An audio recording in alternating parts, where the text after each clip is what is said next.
Carolyn Crawford, and I'm thrilled to welcome you to today's senior speech. Here to put some intangibles into words, I present May Wallace Baker.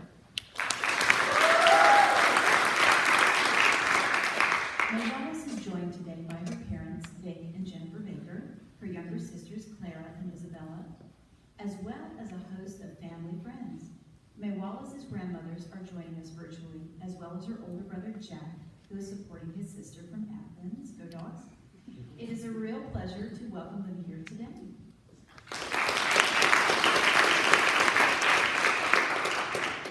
I've known May Wallace most of her life. She spent enchanted afternoons in the same wooded park as my children and played rec soccer with my daughter. Even as a 6-year-old, May showed a special aptitude for soccer, and she has dedicated the past 12 years to playing for Augusta Arsenal. While club wins and high school championships are special, there is nothing quite so sweet as snack time after a game at the Y. After joining our student body in the 8th grade, May Wallace made herself right at home. She is a 5-year member of Prep's varsity soccer team, a 4-year member of Prep's varsity basketball team. She runs for the track team, serves as VP on student council. She keeps active in the student community as a co-president for FCS and student section. She works with the service club as well as School for Schools. Oh yes, May also studies from time to time and serves our community through NHS. This accomplished student demonstrated grace on the dance floor as a member of Cotillion her sophomore year, and she's active as a church middle school youth leader.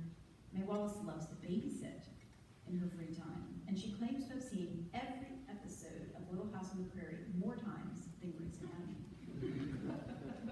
Today, she will channel some of Half-Pint's determination, and she will present her thoughts on nonverbal communication. Please help me welcome her to the stage.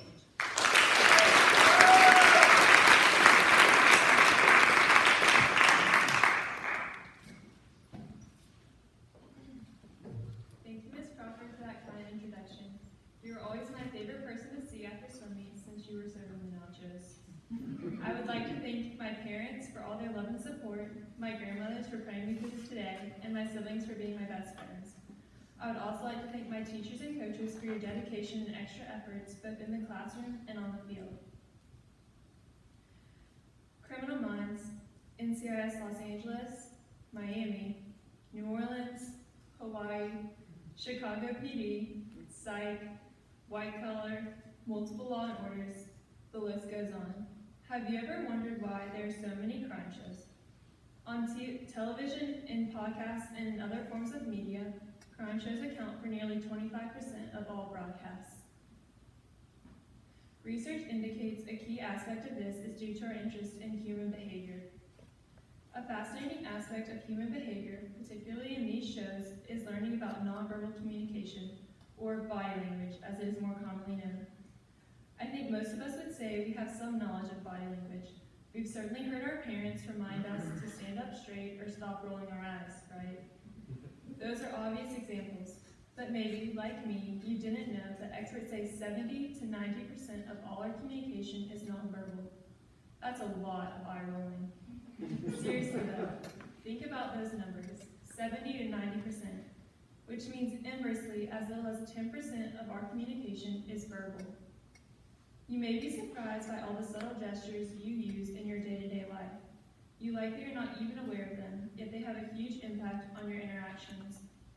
Look at these images. Think of the first word that comes to mind when you see each one. What do you feel when you see this picture? What about this one? If we had more time, it would be interesting to see how many of you name the same word to each image. Today, I will share with you the basics of nonverbal communication. We will also look at some of the science behind understanding nonverbal behavior to help you achieve a deeper, more meaningful view of the world around you. So, what exactly is nonverbal communication? The Help Guide defines nonverbal communication as the use of physical behavior, expressions, and mannerisms to communicate nonverbally, often done instinctively rather than consciously. But sometimes it is conscious. Let's look at 7 different forms of nonverbal communication we participate in on the daily. The first is facial expressions. Our face is an expressive canvas for emotions such as happiness, sadness, anger, excitement, and stress, to name just a few. These expressions are universal, understood across cultures and generations. Consider this image from 9/11.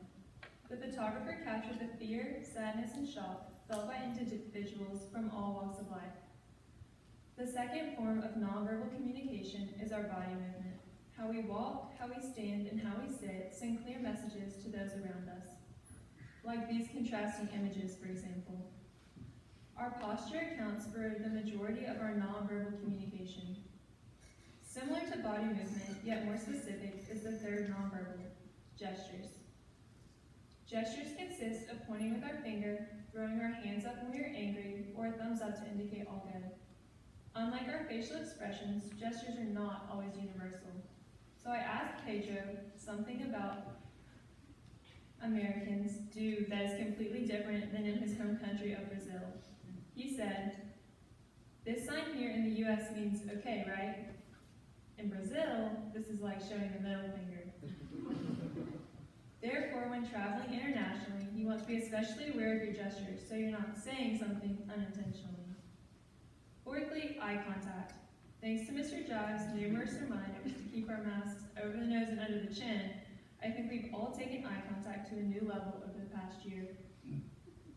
Discreetly trying to share something with a friend during class has become significantly more challenging when limited to only seeing each other's eyes. Aside from masks, eye contact is another way of communicating anything from joy and happiness to disinterest or distress. We all know that feeling to be having a conversation with someone who's looking somewhere else, seemingly uninterested.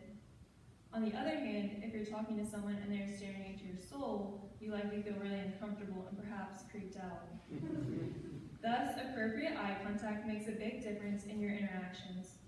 A crucial part of nonverbal communication, which is often overlooked, is touch. I think we can all relate to experiencing the infamous dead fish handshake at some point in time, or the warmth of receiving a big hug, or the awkward side hug, a tight grip on your arm when you're in trouble, or an encouraging pat on the back. All of these things involve touch, and all of these send very clear messages. How many of you have had to take a step back while in a conversation when your personal space has been invaded? How we position ourselves in relation to distance is one of the most significant nonverbal cues in our society. Space is the sixth form of nonverbal communication. Lastly, our tone of voice can completely change the meaning of what we are verbally saying. For 18 years now, my mom has told me when I'm talking to my sisters that it's not what you're saying, it's how you're saying it. And as tired as I get of hearing this, it remains true. With every word we speak, those listening interpret our tone to read deeper into what we are saying. In different situations, we try to match tone, volume, confidence, and speed. For example, at a party, you may talk louder and faster than if you're in a formal dinner setting. These 7 nonverbal cues are simple and obvious, yet when we examine the neuroscience behind them, we begin to see the complexity of what is actually happening. The part of our brain called the limbic system is responsible for our behavioral and emotional responses, and most importantly, for our survival. All our actions and surroundings are assessed by our limbic brain and occur in real time, with no conscious thought required. Princeton psychologists, in a recent study, have found it takes as little as 1/10 of a second to form an impression of a stranger, oftentimes not just for likability, but more often if we perceive them to be dangerous.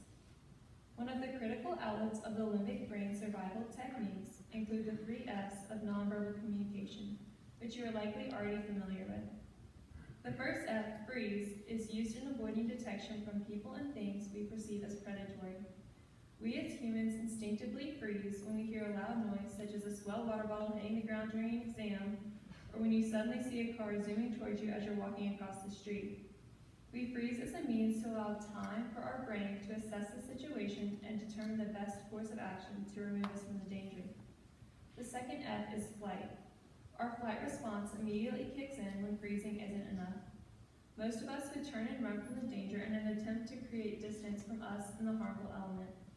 Additionally, there are more subtle ways of fight response, which we may be unaware of, such as leaning away from someone who is invading your personal space or turning your feet away as a signal you are uncomfortable and ready to leave either a conversation or situation.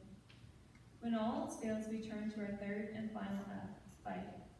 In severe cases, this may mean an actual physical altercation, but in civilized society, fight is generally expressed through dominant behaviors that intimidate, such as posturing, and often lead to another fight technique, such as argument. It is critical to understand that the brain controls all behaviors, whether conscious or subconscious. Our limbic brain never rests. It is always working. This is why Joe Navarro, former FBI counterintelligence special agent with 25 years of experience and widely regarded as the leading expert in nonverbal communication, consistently encourages his audiences not to diminish that feeling of uneasiness they sense in certain situations.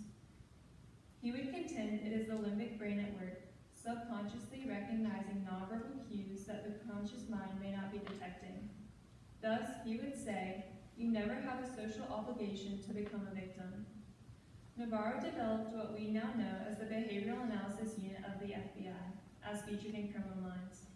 If only all the victims in the numerous crime dramas mentioned earlier had the benefit of Navarro's knowledge, as well as our new understanding of the important